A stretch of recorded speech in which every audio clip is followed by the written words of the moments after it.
বন্ধুরা, আজকে আমি একটু বের হয়েছি 4 দিনের পরে। বৃষ্টি দেখো, ট্রেন বন্ধ হয়ে পুরো মুম্বাই ট্রেন, লোকাল ট্রেন বন্ধ হওয়ার কারণে সব লোকজন হেঁটে হেঁটে আসছে। দেখো ট্রেন লাইন ধরে হেঁটে আসছে।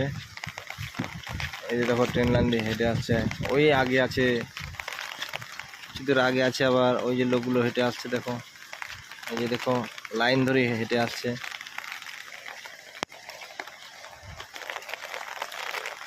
আবার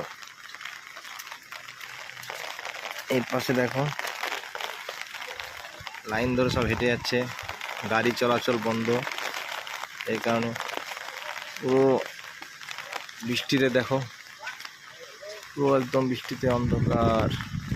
বৃষ্টি এখনো বৃষ্টি রানিং চলছে, 24 ঘন্টা হয়ে গেল, এখনো বৃষ্টি কমেনি। সবারই কাজকর্ম বন্ধ রয়েছে। এই যে দেখো বৃষ্টি, দেখো।